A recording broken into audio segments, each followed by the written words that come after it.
Certinho, agora eu consigo. É porque, às vezes, com o e-mail institucional, eu tenho que liberar para vocês terem acesso aos questionários quando a gente cria.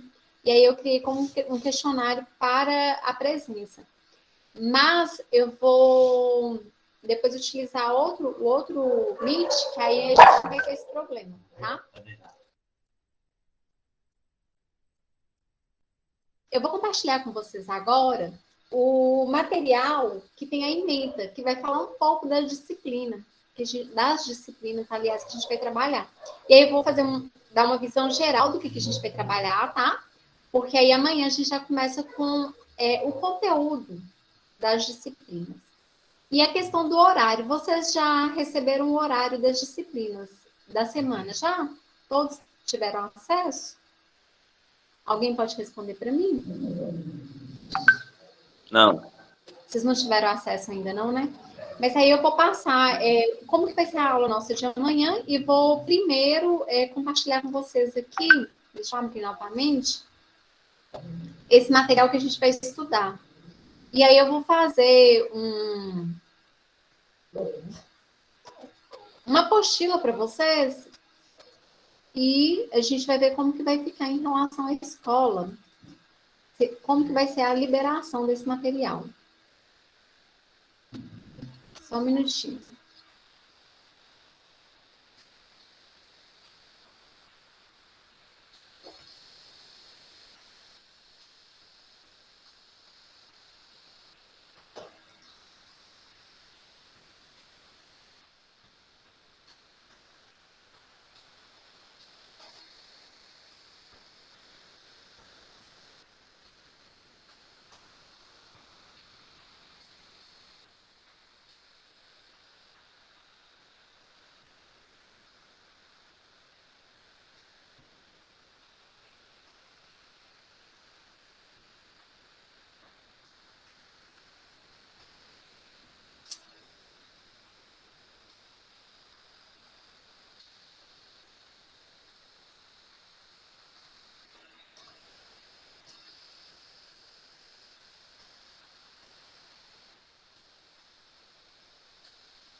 Aqui, deixa eu compartilhar. Agora dá para compartilhar.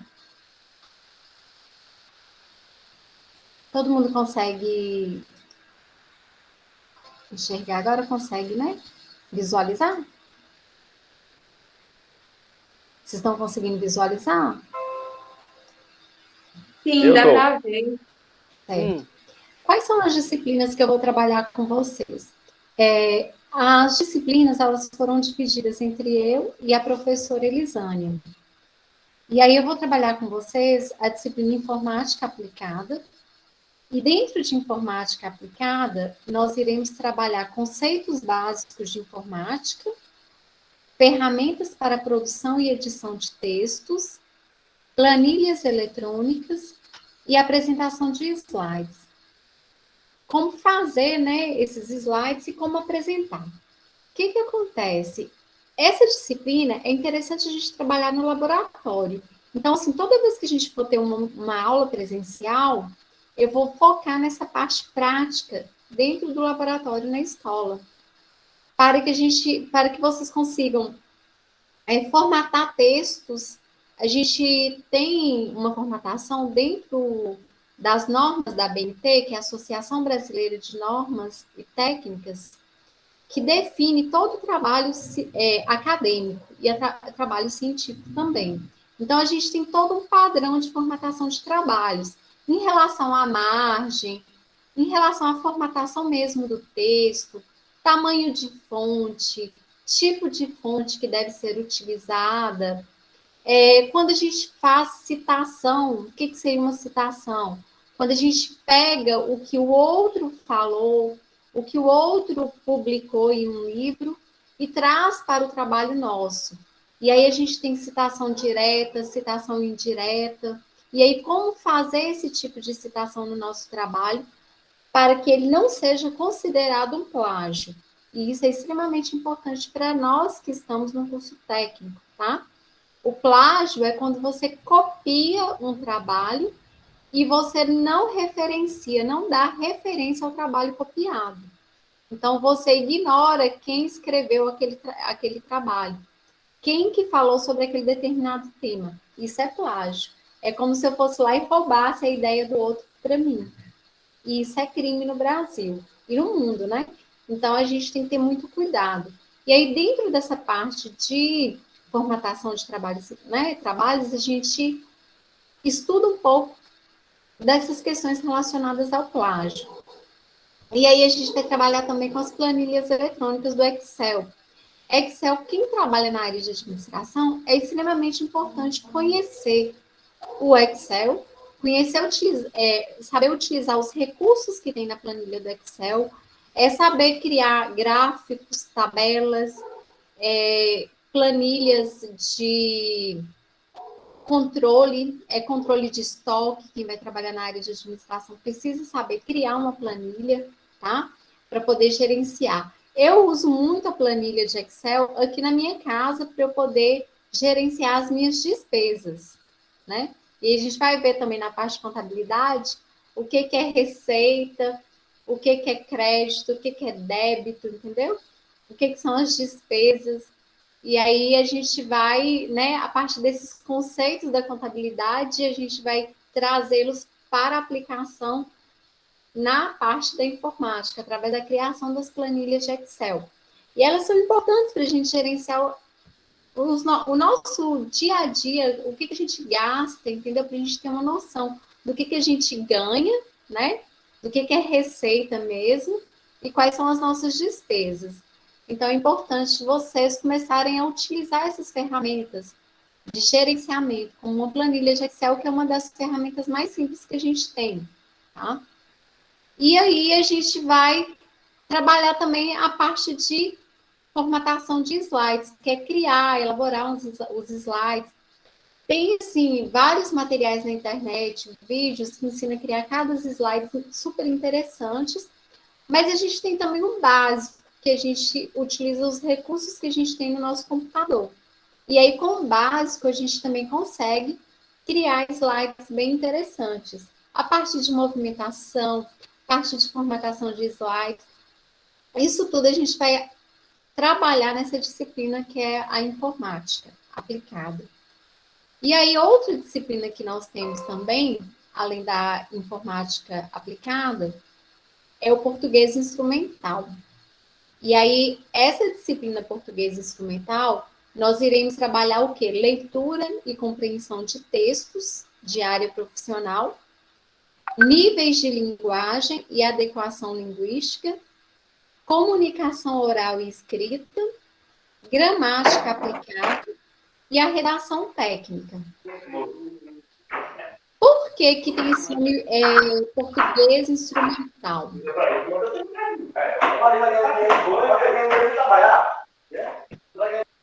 Por que que tem esse nome, né? Português instrumental. Porque dentro da administração, vocês vão perceber o quê? Que o administrador, o auxiliar em administração, o técnico em administração, em determinados momentos, ele irá precisar elaborar documentos. Pode falar, Sheila. É que o áudio está muito ruim, não está dando para escutar direito, não, seu áudio. O áudio, vocês não estão conseguindo ouvir direito, não? Está cortando. Pois é, como que eu posso fazer? Só um minutinho.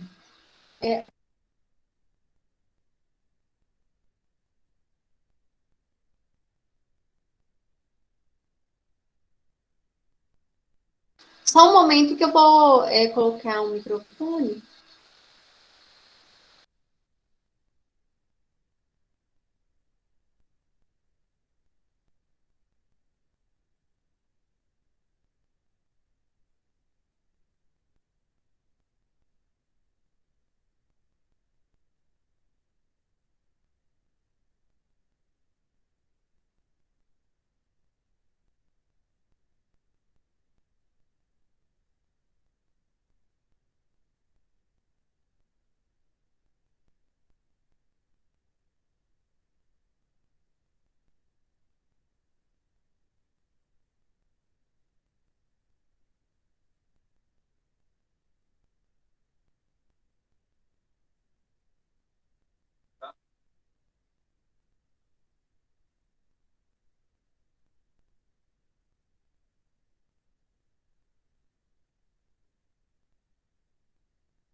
Agora vocês conseguem me ouvir melhor? Sheila, você consegue ouvir melhor? Consigo. Ah, então tá. Qualquer coisa, se cortar, vocês podem abrir, tá, o áudio e me informar, porque aí eu vou ajustando, certo? Ok, ok. Então, meninos e meninas, né? Por que que a gente tem que estudar o português instrumental? Porque quando a gente trabalha com administração, a gente precisa elaborar memorandos quando é instituição pública, a gente precisa emitir documentos, nós precisamos enviar e-mails quando a gente trabalha em instituições privadas, então a gente utiliza muito encaminhar e-mails para outras pessoas de outras instituições ou até mesmo na própria instituição. E na instituição pública a gente utiliza muito memorando, ofícios, e a gente precisa saber um pouco como que a gente deve escrever um memorando, um ofício, como que a gente deve utilizar os termos direcionados às pessoas que têm cargos superiores, e aí a gente vai ver que na administração nós temos o que? A gente tem hierarquias. Por exemplo, eu sou professora. Ao encaminhar um e-mail ou um memorando ou um documento para a diretora da escola, eu vou ter que utilizar o termo respeitosamente. Por quê? Hierarquicamente, ela está acima, né, dos professores, tá? E aí, dentro da administração, a gente tem o quê? A gente tem um organograma que vocês vão estudar, que são as hierarquias, como que a instituição ela é dividida por setores, como que é a estrutura da instituição.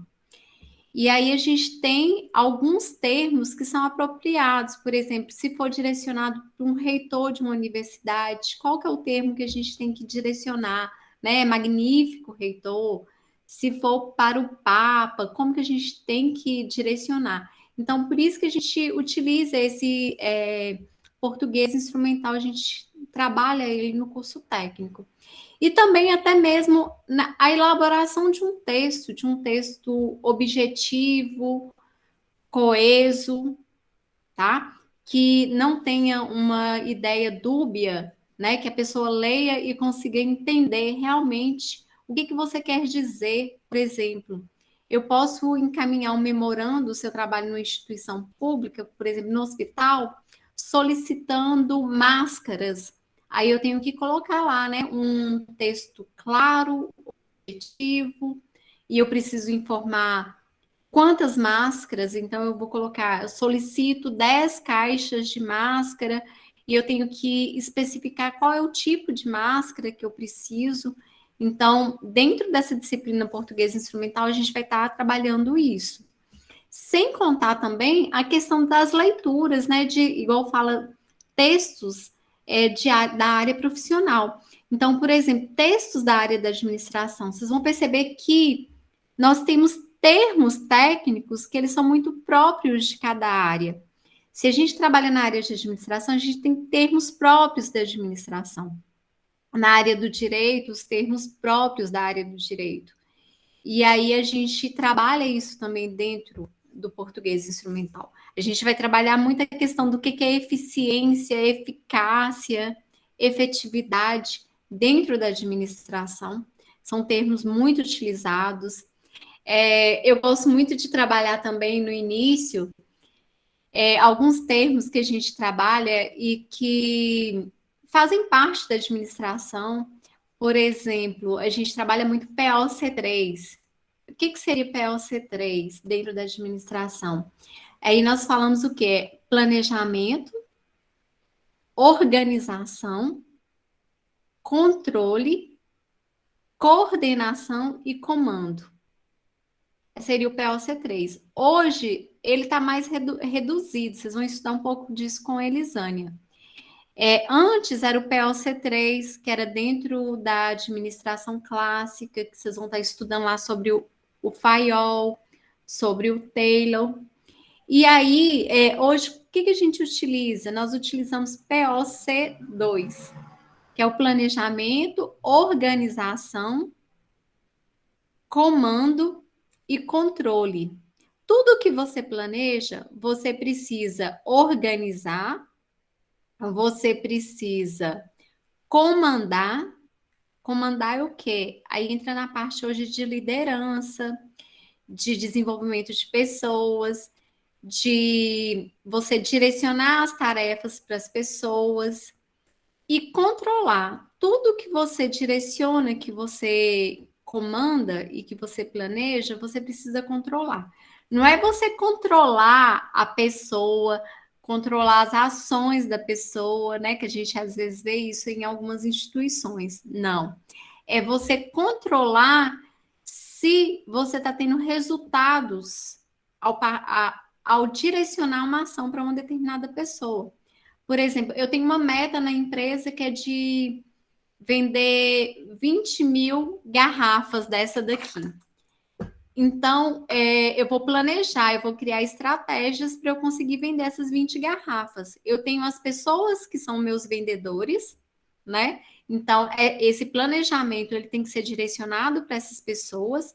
Eu vou organizar como que vai ser, que é o planejamento meu, estratégico. Eu vou estar direcionando as ações para cada uma dessas pessoas, tá? O que cada um vai ter que fazer. E eu vou comandar, eu vou ter que ser o líder dessas pessoas, eu vou ter que motivar essas pessoas para que elas consigam vender as 20 garrafas de água. E aí, como que eu vou fazer isso? Criando estratégias. E eu preciso depois controlar. Controlar por quê? Eu tenho que saber se aquele grupo, se aquelas pessoas conseguiram atingir a minha meta, que era vender 20 mil garrafas. Então, eu vou saber, como eu vou controlar? Como que eu vou controlar? Eles conseguiram atingir a meta? Conseguiram, ótimo. Então, no próximo mês eu posso aumentar a meta? Posso, mas aí eu vou criar outras estratégias. Eles não conseguiram atingir a meta. Eu não vou punir aquelas pessoas que eu estou ali liderando, não. Eu vou fazer o quê? Eu vou trabalhar, identificar o que aconteceu para que elas não conseguissem atingir as metas. Eu vou analisar a contingência, que é o que a gente utiliza muito na administração. O que seria a contingência? É aquilo que a gente não consegue controlar. Então, a gente está trabalhando, de repente vem algo que está fora do nosso planejamento, do nosso controle, e aí a gente precisa criar outras estratégias para a gente poder lidar com aquela situação que não estava planejada, não estava no nosso plano. Isso a gente viu muito isso no ano passado e a gente vê até hoje, por causa da pandemia, né? Então, o Brasil, o mundo, ele teve que se reprogramar devido à pandemia. Por causa de quê? Por causa de uma contingência, uma coisa que aconteceu, que foi uma pandemia, que não estava no plano das empresas, que não estava no plano do governo, que não tinha nenhum planejamento para atacar essa contingência. E aí, até nós, todo o mundo teve que se reestruturar em função disso. Então, assim, nós, na nossa casa, nós tivemos que readaptar a nossa vida, o governo teve que readaptar o orçamento público para poder agir, né, estrategicamente em função da questão do desemprego, que foi muito alto no início, em função das pessoas que ficaram desempregadas e elas precisaram ter uma assistência social. E aí o governo ele foi se reestruturando para poder dar suporte a essas pessoas, às empresas. Então, teve muitas empresas que, principalmente as pequenas empresas, elas precisaram buscar financiamento, buscar empréstimos, né, diante do governo, para conseguir manter. E muitas empresas elas quebraram, outras reestruturaram. Então, assim, foi uma contingência, foi algo que não estava no planejamento. E aí são termos que a gente vai estar trabalhando dentro da administração para vocês conseguirem identificar esses termos. Outra coisa, quando a gente fala também, então, português instrumental, é isso. E aí a gente tem uma pessoa aqui na equipe nossa, né, na nossa turma, eu falo equipe porque a sala de aula, ela é um espaço democrático, em que o professor ele aprende muito com os alunos, com os estudantes, e os estudantes também aprendem. Então, assim, é uma troca, tá? Então, nós somos uma equipe. E aí a gente tem uma colega nossa que ela é formada em letras, não é isso? E com certeza ela vai estar nos auxiliando e auxiliando muito, tá? Nesse processo dessa disciplina, ao desenvolver essa disciplina. E nós temos essa disciplina que chama Processos de Operações Contábeis. Essa, sim, eu adoro trabalhar essa parte de contabilidade, que é o que eu falei com vocês. E aí vocês vão começar, a gente vai começar a trabalhar essa disciplina, vocês fazendo o planejamento seus, tá? O que que vocês ganham, o que que vocês gastam. E aí, a partir desse planejamento familiar de vocês, a gente vai avançar nessa disciplina e trabalhar outros conceitos. Quando a gente trabalha essa parte de contabilidade, no caso dos cursos técnicos e até mesmo no curso de graduação em administração, nós temos duas disciplinas voltadas para a área de contabilidade. A gente trabalha o quê? A parte conceitual, quais são os objetivos da contabilidade, qual que é a finalidade da contabilidade, a origem da contabilidade.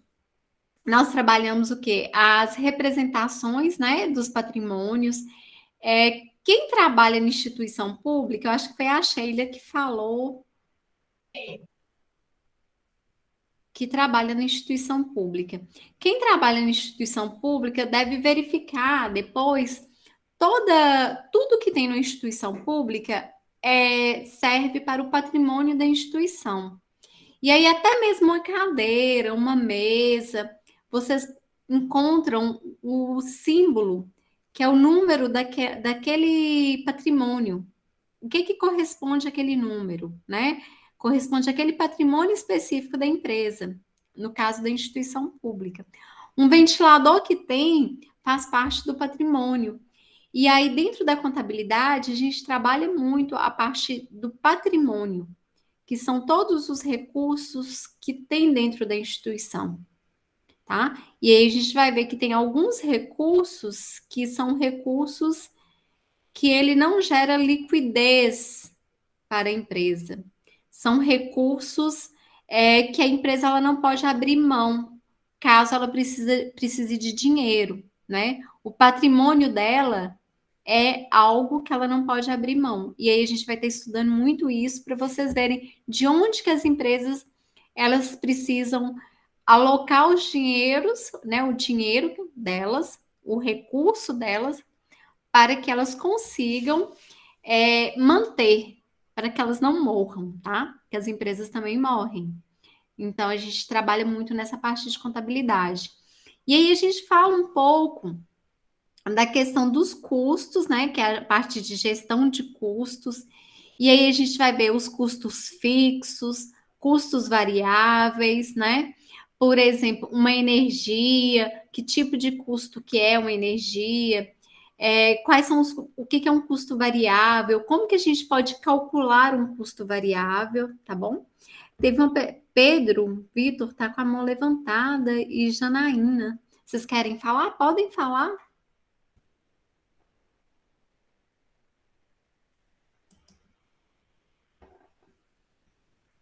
Pedro e Janaína?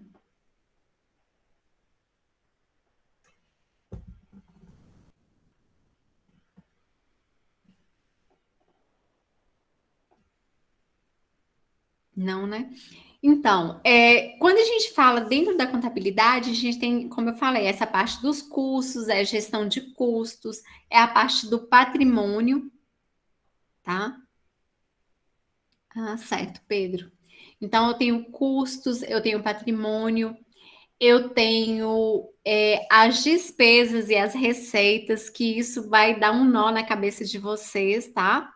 O que que é crédito e o que que é débito, dentro da contabilidade também dá um nó na cabeça da gente, porque a gente acha que crédito é só cartão de crédito e na contabilidade a gente vê que não é assim, tá? O que que é creditado, o que que é debitado, como que a gente faz uma análise de um demonstrativo contábil e aí a gente vai estar trabalhando isso. Eu acho isso muito interessante. E essa é uma parte também que a gente tem que trabalhar na sala de aula, com vocês, fazendo o fechamento de um demonstrativo contábil, de vocês fazendo as contas, tá? Para ver se fecha, porque o demonstrativo contábil ele precisa fechar, ele tem um fechamento, porque tudo que entra na empresa e sai tem que estar lá nesse demonstrativo contábil. Dados, né? Da empresa. E outra parte que nós iremos trabalhar também, que aí já é a quarta disciplina, é a disciplina de sistemas econômicos. E aí a gente tem, dentro de sistemas econômicos, nós teremos conceitos de divisões da economia, estruturas de mercado, oferta e demanda e a parte de comercialização.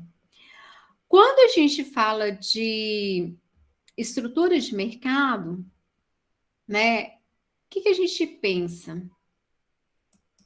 E aí, o que que vocês pensam ou lembram? A gente estudou isso até mesmo lá no ensino médio, quando a gente pensa em estrutura de mercado. Alguém lembra para poder comentar aqui para a gente? Para eu não ficar falando o tempo todo sozinha? Vamos lá, gente? O que que vocês lembram de estrutura de mercado?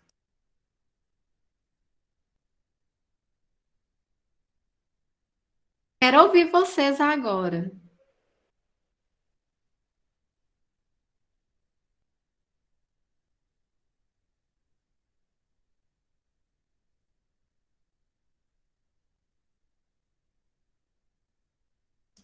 Gente, mas vocês estão calados demais. Vocês estão ouvindo o que eu estou falando?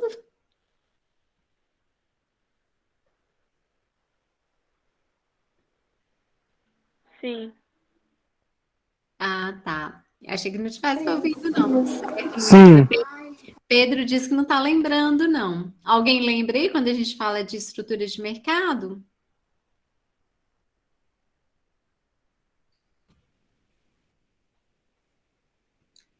Fala alguma coisa aí pra gente recordar, Vi, porque realmente eu também não lembro, não. Tá lembrando, não? Pois é, Fala quando a alguma gente, coisa pra gente lembra. quando a gente fala de estrutura de mercado, a gente pensa o quê? Monopólio, oligopólio, aí tem os cartéis, truste, economia perfeita. A economia perfeita não existe, a gente vai ver isso, viu? Não existe, só existe na teoria economia perfeita. E a livre oferta, né? Agora deu para lembrar, gente? Quando a gente fala de oferta e demanda, vocês estudam um pouquinho disso em sociologia, em história, acho que em geografia também. Quando a gente estuda a parte de oligopólio, monopólio,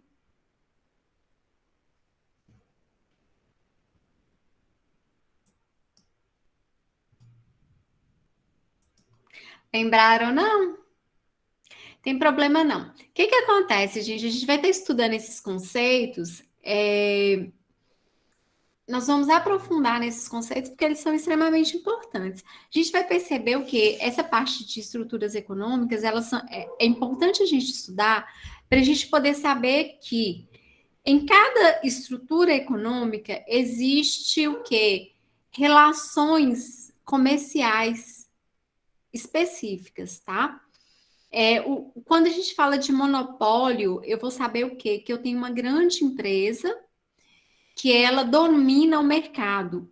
E ela, por ela ser um monopólio, não existe concorrência. Então, aquela empresa, ela pode colocar o preço que ela quiser. E aí, isso é ruim para o consumidor, para nós que somos consumidores, tá? Quando a gente trabalha com monopólio.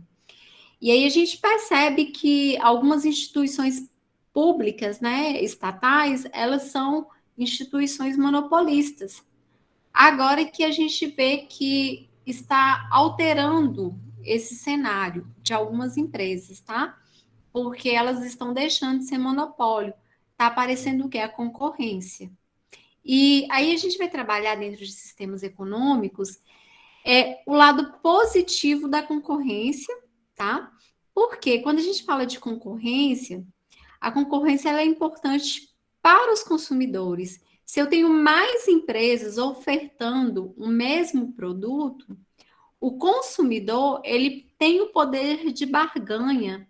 O que é isso? Ele pode escolher o produto. Por quê? Ele vai poder escolher o produto e escolher qual o menor preço que ele pode pagar por aquele produto. Então, a concorrência é importante para isso, tá? Monopólio é muito ruim. E aí, e também o monopólio, a gente vai ver que tem leis, né, que são contrárias ao monopólio aqui no Brasil, tá? Mesmo tendo leis, a gente vai perceber que existem algumas áreas que existe uma tendência para o monopólio. Por quê? E aí tem algumas áreas que é até importante começar como monopólio, e aí vira uma confusão na cabeça da gente, né? Eu comecei a falar que monopólio existe lei contrária ao monopólio, que ele é ruim para o consumidor, mas agora eu já estou falando que em alguns momentos ele é importante. E aí eu vou falar bem rápido em que momento que o monopólio é importante. Muitas vezes, por exemplo, na área da saúde, em determinadas áreas, existe-se um monopólio para o desenvolvimento de alguns medicamentos, de alguns tratamentos ou de alguns produtos. Por quê? Porque o investimento para aquilo é muito alto. E aí nenhuma empresa privada, ela quer investir naquilo. E aí, como que surge esse monopólio? Geralmente é uma instituição pública, né? O governo, ele vai investir no desenvolvimento de um determinado medicamento, de um determinado produto, tá? Vai estruturar aquele investimento. E aí, depois que tiver tudo estruturado, o que ele faz? Ele privatiza. Por quê? Porque uma empresa privada, muitas vezes, ela não quer investir em um produto, no desenvolvimento de um produto, ou né, quando a gente fala produto entra remédio, ou de um serviço, que ela não tem certeza que ela vai ter um retorno. Então, principalmente quando é um investimento muito alto. Por isso que existem os monopólios. Por exemplo, a extração do petróleo, né, em alto mar. Começou com monopólio aqui no Brasil, entendeu? Então, assim, tem algumas áreas, porque o investimento é muito alto, então a tendência é que o governo ele inicie aquela atividade para depois privatizar aquela atividade. E aí a gente teve também aqui no Brasil, por exemplo, a rede de telefonia. Antes era telefone fixo, hoje a gente tem telefone móvel. O telefone fixo no Brasil, ele era monopolizado por empresas em cada estado. Aqui em Minas a gente tinha a Telemig, e aí a pessoa ela comprava uma linha de telefone da Telemig que era caríssimo. Tinha gente que às vezes vendia uma casa, vendia um carro, né? Para comprar uma linha telefônica, e aí ela se tornava acionista da Telemig. Depois, o que aconteceu? A Telemig ela foi privatizada, veio a telefonia móvel, e aí acabou esse monopólio. A gente percebe o quê? Que existe uma briga entre as operadoras, né? E elas acabam oferecendo quase o mesmo produto e por um preço muito parecido. Então, chega um ponto que a gente também não tem muita escolha. Mas entre a realidade que a gente vive hoje e a que a gente vivia antigamente, hoje é melhor ainda, porque a gente pode ainda escolher qual que é a operadora. Antes a gente não tinha essa possibilidade. Por quê? Porque existe um monopólio, tá? E era caro, nem toda a população tinha acesso, entendeu? A gente ficava anos sem ter um telefone fixo e não tinha acesso.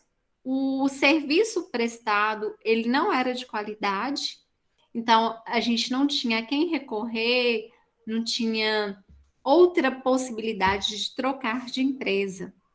Então, o monopólio nesse sentido ele é muito ruim. Mas aí a gente vai estar trabalhando, sabe, bem detalhadamente, né, essas estruturas de mercado, e a gente vai ver como que funciona aqui no Brasil, no sistema capitalista, como funciona em outros países, como, por exemplo, a China, né, que ela tem uma estrutura que ela é uma monarquia estruturalmente, mas ela está por trás de um sistema capitalista, então ela é uma incógnita que a gente ainda precisa muito ler e estudar sobre a China, tá?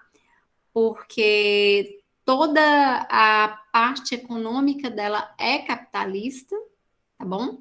E existe uma exploração muito grande de mão de obra na China. Eles têm muitas pessoas para trabalhar, tem muita matéria-prima, mas existe uma exploração muito grande das pessoas, da mão de obra. Não existe uma lei trabalhista igual nós temos aqui, e as pessoas elas não são asseguradas. Então a gente vai estudar muito essa parte do que eles ganham com isso. E aí quando a gente fala na economia também de oferta e demanda, a gente estuda muito a questão do comportamento do consumidor, né? Porque uma empresa ela pode ofertar somente aquilo que as pessoas querem consumir. De nada adianta eu querer ofertar algo que eu não vou ter quem consumir, minha empresa vai fechar. Então as empresas elas precisam fazer estudo de mercado, análise de mercado para saber o que as pessoas querem consumir. E aí a partir disso ela desenvolveu os produtos. Hoje existe o que? Existe startups, existe negócios em que as empresas, elas, protótipos que a gente fala, que eles rodam um produto muito rápido para ver se aquele produto vai ser aceito no mercado ou aquele serviço. E aí depois, assim, em pouco tempo, sem muito gasto, porque antigamente gastava-se muito, e aí depois percebe se vai ter um retorno ou não. Se tiver retorno, eles aperfeiçoam mais ainda até lançar o produto no mercado. Se for um produto que eles perceberem, né, se a empresa perceber que não tem um retorno, que não existe uma demanda de mercado, a empresa ela descarta aquele produto. Que aí a gente vai estar trabalhando também a parte de são os protótipos que a gente fala. E principalmente na parte de empreendedorismo, vocês vão trabalhar muito isso, tá? Como que essas startups elas fazem para poder gerar produtos e serviços de forma rápida e, ao mesmo tempo, substituir esses produtos e serviços caso esses produtos e serviços não sejam demandados. O que é demandado? Demandado pelas pessoas, pelos consumidores. Então, de um lado, eu tenho a empresa que vai ofertar os produtos e serviços, de outro lado, eu tenho uma população, que são as pessoas que vão demandar por esses produtos e serviços. E aí, a gente estuda muito na parte de economia. A gente tem a teoria das firmas, a teoria do consumidor, nós temos a parte que a gente vai estar trabalhando muito, que é a lei da oferta e da demanda. Como que isso funciona no mercado? Vocês já repararam que às vezes a gente vai comprar um determinado produto hoje, ele está num preço, e aí daqui 15 dias a gente vai comprar aquele mesmo produto e o preço dobrou. Já aconteceu isso com vocês? Falem aí para mim, por favor.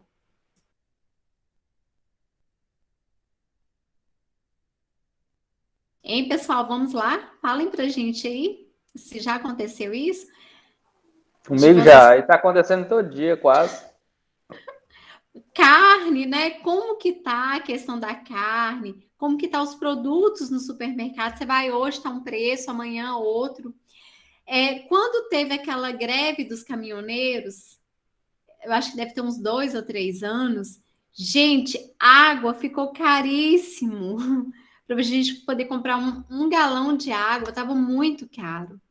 Isso é o quê? Isso entra nessa parte da oferta e da demanda, entendeu? Por quê? Algumas empresas também, né? Elas são muito espertas, elas percebem que está tendo uma oportunidade ali, entendeu? Que entra a questão da especulação. Aí, por exemplo, ela tem o produto, ela guarda o produto e vai soltando o produto aos poucos. Para que isso? Para que o preço do produto fique lá em cima. Aí, na hora que o preço estiver bem alto, ela libera aquele produto para ser vendido, entendeu? Então, existe muito isso. Mas é a lei da oferta e da demanda, né? Então, assim, o que eu posso comprar? E aí, eu, enquanto consumidor, que a gente estuda na economia, quais são os produtos que são substitutivos? Aí nós temos os produtos normais e os produtos substitutivos. Quando a gente entra em problemas de economia, igual a gente está tendo agora, quais são os produtos que podem ser substituídos? Por exemplo, a gente fala carne. Carne aumentou muito o preço. E aí, como que a gente vai analisar isso? Carne aumentou o preço por quê? Aumentou a exportação, teve um período que as empresas, né, de uma forma geral, elas ficaram fechadas.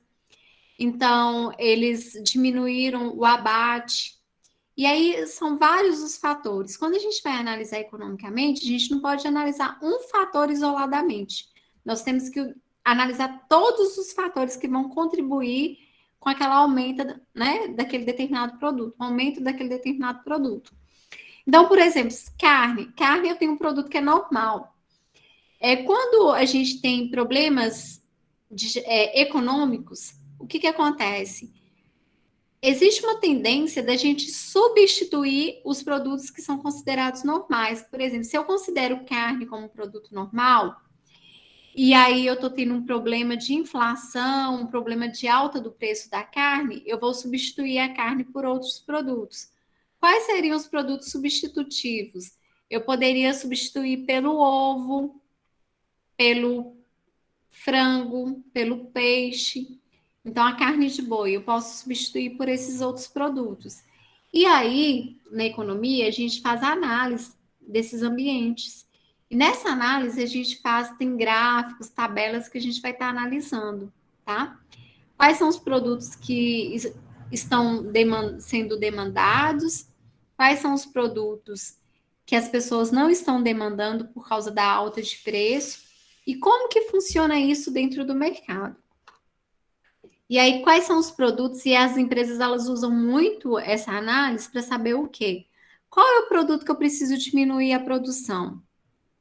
Porque o preço está baixando muito. Qual é o produto que eu posso começar a produzir mais porque o preço aumentou? Então, isso é o que? A lei da oferta e da demanda, que a gente fala a lei de mercado, da livre concorrência, que a gente vai estar estudando dentro de economia, tá? E aí, por que os consumidores eles são extremamente importantes para o nosso estudo de economia? Porque as empresas, elas existem por causa dos consumidores. E elas precisam produzir o que os consumidores querem. Então, elas precisam saber o que vocês querem consumir. E aí, se vocês analisarem, tudo que a gente vai comprar hoje, nós precisamos colocar várias informações.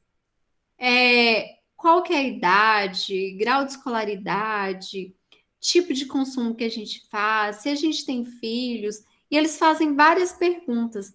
Ali eles estão fazendo o quê? Uma análise do nosso perfil de consumo, tá? E aí tem empresas que a gente sabe que elas são especialistas em banco de dados. Então, tem empresas que ela sabe até quantas vezes que eu acesso o Google, meu e-mail por dia. E aí, em cima dessas informações, essas empresas elas conseguem ganhar e ganhar muito. Eu não sei se vocês acompanharam, vira e mexe, tem empresas que estão vendendo o banco de dados delas. E aí tem empresas, tem pessoas também dentro das empresas, dessas empresas que têm um banco de dados com muitas informações de muitos consumidores, que acabam, assim, são pessoas, são funcionários, mas que eles agem de má fé, né? E a gente poderia falar que são criminosos dentro dessas instituições. Essas pessoas criminosas, elas pegam esses dados muitas vezes para poder extrair dinheiro das pessoas, dos consumidores. Por exemplo, utiliza dados para poder falsificar cartão de crédito, ou mesmo fazem compras no nome dessas pessoas, né, desses consumidores, que são os crimes que estão acontecendo e com muita frequência, por causa desses bancos de dados. Então, assim, uma coisa que é muito importante é sempre que a gente for disponibilizar as nossas informações, que a gente disponibilize as informações sobre nós, nossa família, em sites confiáveis. E aí a gente precisa ter muito cuidado, tá? Empresas, né? Quando a gente vai comprar algum produto, empresas confiáveis, para que essas informações elas não sejam utilizadas depois para outros fins, tá? E aí é isso, a gente vai trabalhar essas 4 disciplinas, a gente tem muita coisa para trabalhar. E a gente, para começar hoje, eu quero compartilhar com você, só que aí eu vou mandar lá no grupo de WhatsApp da turma um case, que é um estudo de caso de uma empresa que chama Tecnisa. Esse case, ele foi publicado já tem muito tempo, em 2008, tá? Eu acho que tem gente aqui que devia ter 10 anos em 2008, ou até menos, né? Mas, assim, ele é um case, um estudo de caso muito interessante para a gente poder analisar essa questão da oferta e da demanda de mercado, para a gente poder ter uma ideia da administração, do que é uma empresa, do que a empresa pode fazer para o consumidor, tá? E por que eu vou passar para vocês esse case? Porque depois a gente vai ver como que está a realidade dessa empresa hoje. Ela chama Tecnisa. Ela é uma empresa que na hora que você lê o case, você vai virar e falar assim, nossa, eu quero comprar um apartamento, eu quero comprar uma casa dessa empresa. De tão, assim, maravilhosa que é a imagem que é passada da empresa. Só que aí a gente percebe também que tem reclamações, quando a gente vai no Reclame Aqui, pesquisa sobre a empresa, a gente verifica que tem algumas reclamações. O site hoje, se você entra no site hoje, você percebe que os segmentos de mercado são mais diversificados, e aí vocês vão trabalhar lá em empreendedorismo. O que é segmento de mercado? Segmento de mercado é quando eu divido o meu mercado, tá? Por exemplo, eu posso dividir meu mercado homens, mulheres, crianças e idosos. Eu posso dividir meu mercado por faixa etária. Eu posso dividir meu mercado, igual eu falei, por sexo, por faixa etária, por religião, por etnia. Então, assim, eu tenho várias formas de dividir o mercado, que é segmentar meu mercado. E aí vocês vão ver isso claro nesse texto da Tecnisa que eu vou compartilhar com vocês. Eu compartilhando esse texto com vocês, todos conseguem baixar esse texto e ler no celular ou no computador? Não precisa fazer a impressão do texto, não. É só para vocês lerem. Vocês conseguem fazer isso? Quem não conseguir, manda para mim uma mensagem falando que não consegue.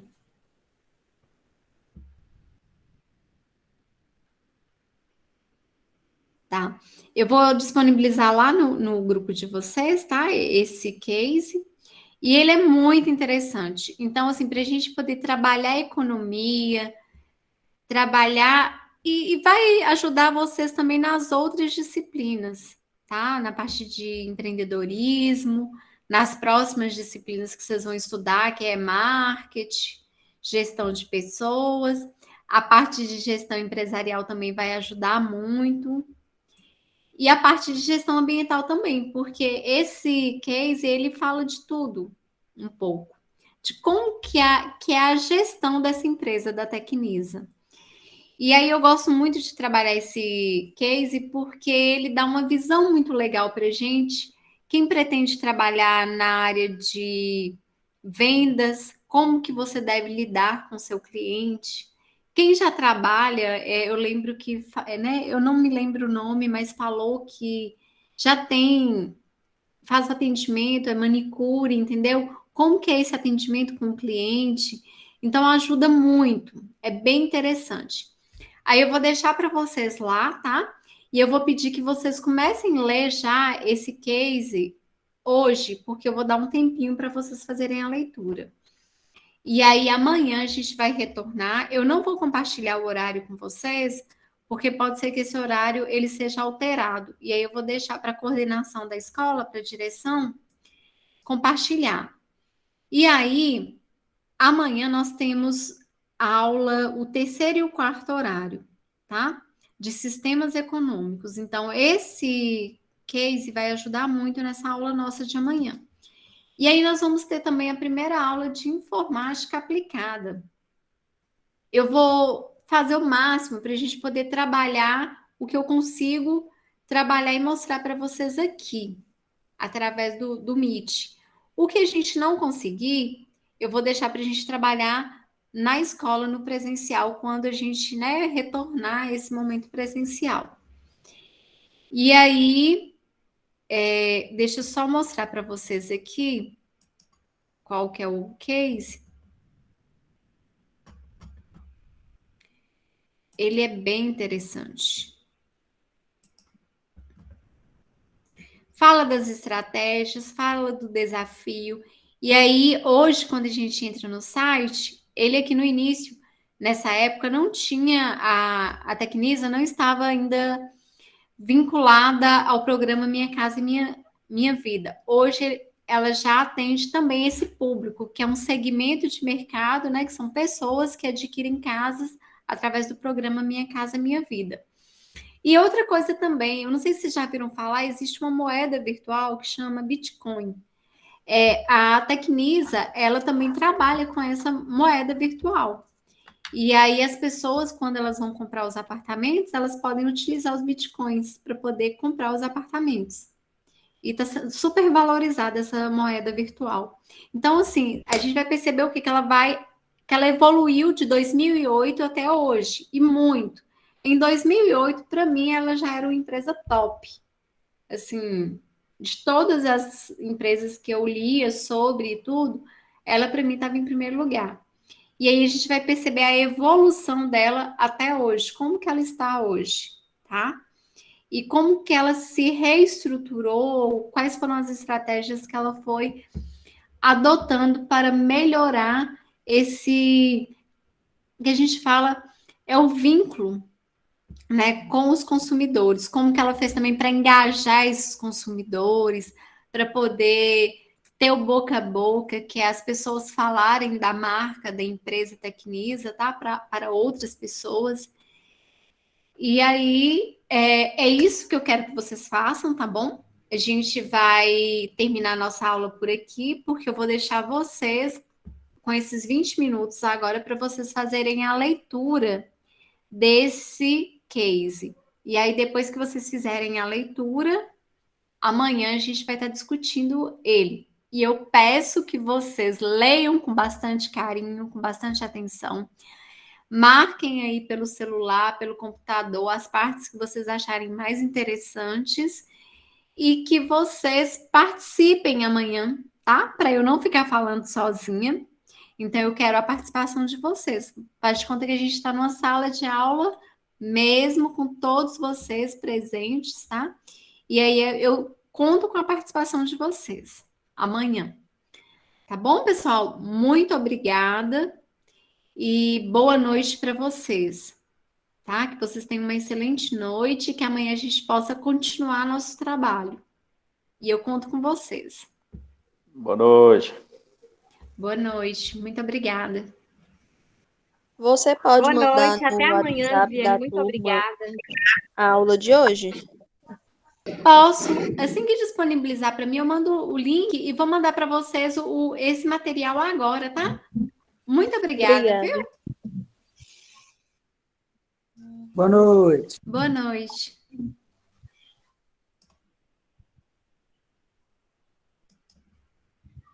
Boa Boa noite. noite.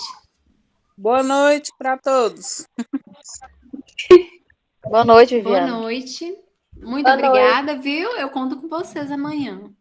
A participação de vocês.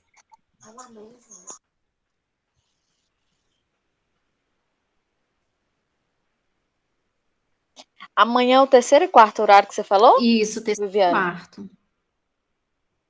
Isso mesmo.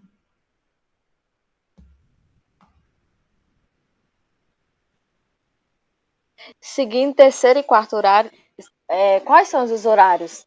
Ó, eu vou passar No para caso. vocês o horário de amanhã, porque pode ser que mude, tá? Por isso que eu não vou compartilhar, não. Mas só para falar, a gente tem amanhã vocês terão empreendedorismo, os 2 primeiros horários com a Elisânia. Depois nós iremos trabalhar sistemas econômicos, por isso que é importante ler esse artigo, tá? Esse case da Tecnisa. E depois informática aplicada. Certo, Júlia? Certo. Ah, foi a Ana, né, que perguntou. E aí Obrigada. a gente, viu? Aí amanhã eu conto com a presença de vocês amanhã, para a gente poder trabalhar, né, a parte de sistemas econômicos e a informática aplicada.